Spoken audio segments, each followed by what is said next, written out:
此世都太查咧暗道嘅词典，毋过你晓得查汉语嘅词典无？大家好，我是阿姊妹，你哋应该会记得我嘅名嘅。今日呢，我就是要来教大家用版来查汉语嘅词典。汉语词典老方言嘅词典共用有网络上嘅词典，韩国一般嘅词典。今日我主要我来讲嘅就是网络上嘅线上词典。我通过较容易用嘅词典有3种，第一个就是网典。第二个就是教育部嘅台湾客家话常用词词典。第三个就是汉语年龄认证嘅词汇资料库。这3个词典呢，都有其个好嘅美术嘅，韩国无按好嘅美术。今日我就要来收集3个词典。前面我要用我最接常用嘅教育部汉语常用词词典。来为大家示范用版来查汉语嘅词汇。第一个就是网典，佢是一个民间开发嘅汉语词典，应该咩是最多人知嘅汉语词典。我嘅朋友有当人都知个嘅词典，毋过我是无按推荐大家来用网典，迄讲你是刚开始学汉语嘅人，我是无按推荐你去用网典。做嘛嘅我会想讲，也毋是对伊个刚开始学汉语嘅人，是一个好嘅词典呢。因为佢个音标听会标调值，你是一个刚开始学汉语嘅人，我保证你一听看唔熟。韩国佢个词汇量就无教育部嘅词典按多。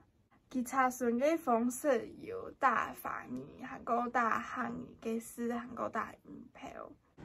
毋过网典有应用嘅程式，你就做得下载到手机里面，过后就用手机里边度嘅 app， 就唔是一次用网络。也对手机无网络嘅人是非常好嘅一件事情。因为古上我就用嘅当叫嘅网典。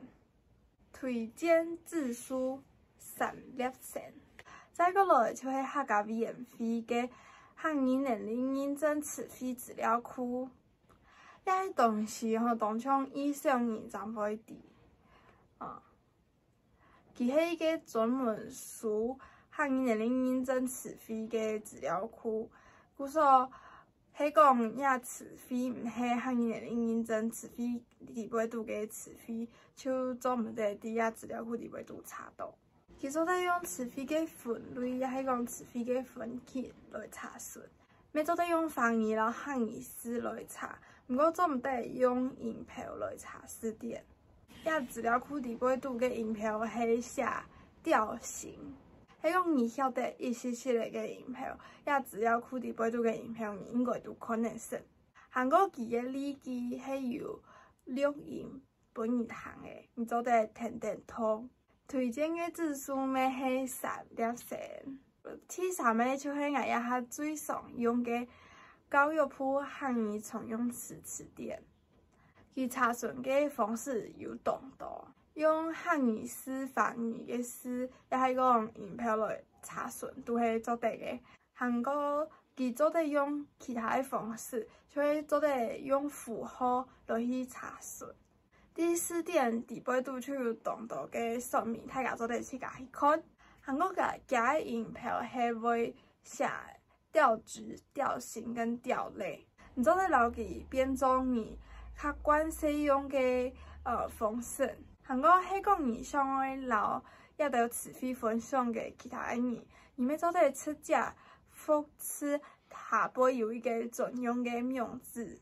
毋过伊也较最大嘅缺点就是也参咧佢嘅信号无嘛好，推荐字数4粒星，因为佢信号真紧唔好，毋过真紧仲好用。接下来我就用我平常时最接常用嘅汉语常用词词典来为大家示范用版来查汉语嘅词典。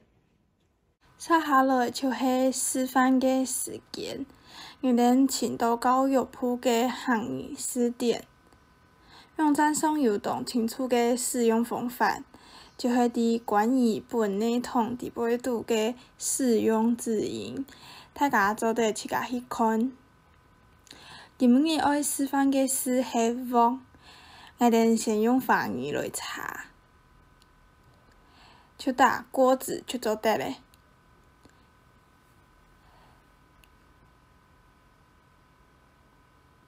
再过来是汉语词，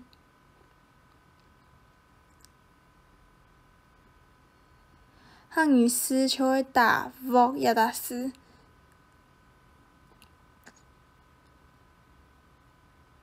就做得寻到了网有关的词。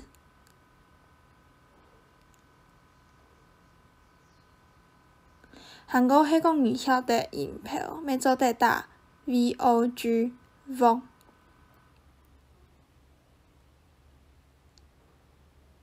按用手做得查到音标第8度有网的词。